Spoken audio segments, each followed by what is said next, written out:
喂，老婆，你琴日講出邊嗰5個仔女幾時接佢哋返嚟台灣啊？我會好好教育佢哋。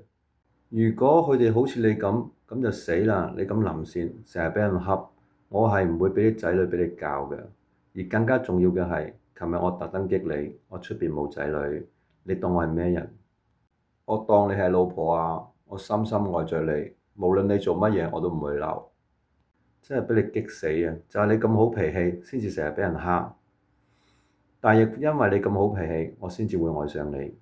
多謝老婆，今晚我想要啊！嚟咗台灣咁耐，好似一次都未試過。今晚唔方便啊，要過多一排。哦，我知道啦，你有月經。唔係啊，我有咗啊，衰佬。你有咗咩啊？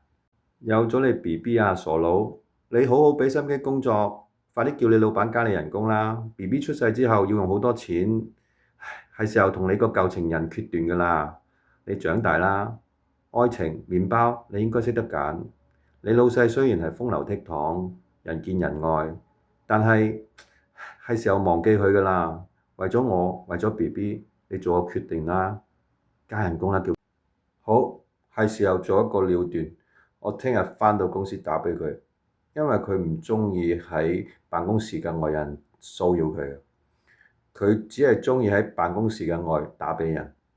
老婆，今晚我哋出去慶祝下好唔好啊？老婆，喂，點解又 cut 我線？